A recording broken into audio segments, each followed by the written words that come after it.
All right, Shalom. I want to start out by giving all praise, honor, and glory unto Yahweh, Shema, Shai, Shem, Kakodash, the abundance of the apostle and others, a great millstone, and Shalom to the author, Achimato, pushing the word of sincerity and the truth. And I just want to do this, short lesson on knowing your position. This is extremely important for us, brothers, in the spirit of Yahweh, Shem, Shai, Shem, Kakodash, to know what role we play and play it accordingly. Starting off with, of course, the apostles and elders. And you have younger men that fall in the body, officers, captains, deacons, bishops. Every brother has a significant role, and it's for you to stay within the lines of your role, not going under and not going over. The scriptures speak about humble yourselves and let the Lord exalt you in due time. It speaks about even being promoted upon your peers before the Lord. So, a lot of times men will get jacked up in the spirit is because they're trying to bite off more than they can chew. It's certain even statements, knowing, going above your pay grade. Certain men will go above their pay grade and then they'll get caught out there. And that's why the scripture says, not a novice, lest being lifted up with pride thou fall into the condemnation of the devil. So you shouldn't never lift yourself up or put your head out there because you're going to be hammered down. And you have a prime example, this guy, Nick Cannon. He put his face out there, like he was a prophet, and he had to basically eat those words, and he was subject unto that cancel culture, and they basically canceled his show. But that show was a pretty, long running. It was a pretty successful show, and he generated a lot of revenue mainly from that show. I'm pretty sure out of all of his business ventures, that Wild 'N Out, that took the cake above all his shows. It definitely did. The amount of revenue that he generated from all those seasons. I don't know how many seasons in total, but it was a lot of seasons of that show. And as well as, having connections with a lot of celebrities. The white man basically snatched her up from under him. And it would have been alleviated if he was just, in the spirit of, first off, understanding his role. Because, see, guys like that, that know they're Israelite. Say, for instance, this guy Nick Cannon knew he was an Israelite. He was in the right spirit. Either you're going to be a full-fledged prophet and hit these highways and byways and fully be involved in it, and take an act like Moses. See, Moses was one of the top jakes, so he decided to step down for the sake of the greater good, But you have certain men that were centurions and Romans and, was in Esau's army, and they kept their position, but they followed Yahushua, and the disciples, and they called them basically secret disciples, and a guy like him, see, he's already a face of the world. The word celebrity goes into light. Everybody looks at them in a particular light.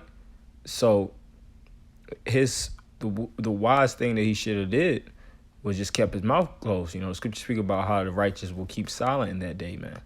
We don't have to tell people we Israelites. We ain't got to tell people the white man. Well, of course, we have the platform of, these highways and byways. But I'm saying, just like, if you're on your job, you're 9 to 5, you're not entitled to tell people that type of information, And if you do it, you should, deal with the recoil that comes with it, And you see how he basically, got choked up when facing persecution, and that shows you that, he wasn't ready for what came with the territory of being a man of the Lord, a prophet.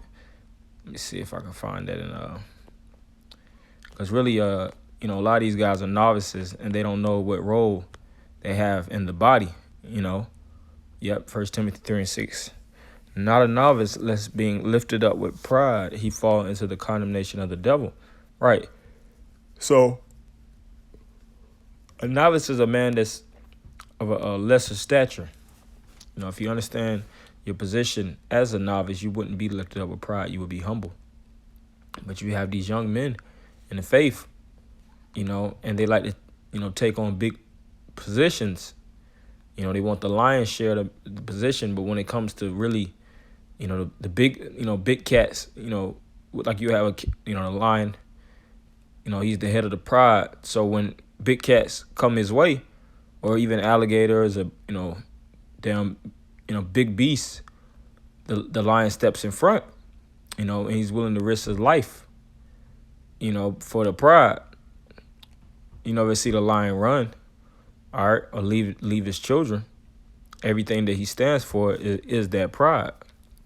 But you have certain individuals that will put themselves in that position. Then when getting tested, they'll fold like goddamn summer chairs, man. And that's why it's for certain men to really take the helm of this truth. Like Yahweh Shah drank of a certain cup that we didn't have to drink of. All right, that's why it says we're joint heirs. All right, and he established that. The disciples, the apostles had to drink a cup, that certain men didn't have to drink. And it goes on and on. Let's see.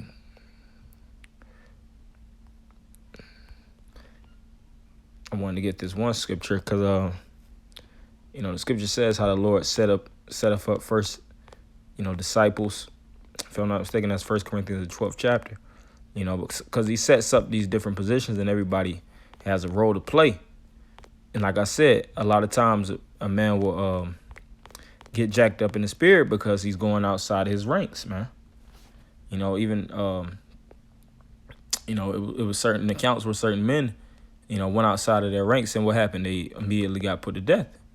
So that's extremely important to know what role that you play within the body. All right, this is 1 Corinthians 12:27. Now ye are the body of Yahweh Shah, and members in particular. And the Most High has set some in the church. First, apostles. We have our apostles and elders. They're basically the vanguards of this. Secondarily, prophets. Thirdly, teachers. If you're not a teacher or apostle or a prophet, really should be keeping your mouth closed in these times, man. Because your job is not to be the mouthpiece. You might be the financial help. You might be, like I said, a secret disciple. After that, miracles, then gifts of healings, helps, and government. See? And then you'll see, these politicians that helps in government. When you're a politician, you don't want any scandals on your name because you have a position within the government, and your name is on the line. The apostles and disciples, they didn't give a damn about none of that because they were fully in tune with being in the spirit of the Lord. All right, diversities of tongues, which is different, tongues of interpretation. Are all apostles, are all prophets, are all teachers, are all workers of miracles, have all the gifts of healings, do all speak in tongues, do all interpret, but covers earnestly the best gifts, and yet show out unto you a more excellent way. Right, so you got to stay in your place. All right, and that's something I just wanted to go through in the spirit for all of us brothers to always meditate on, because we have to have that mentality unto the end. The Lord wants, men that know their position within the body, and is going to help things operate and function that much better. All right, so I want to end by giving all praise, honor, and glory unto you. How about Shemi, How Shabbat, Shem Kakodash, double honor to the apostle and elders of Great Millstone. Shalom, Akim.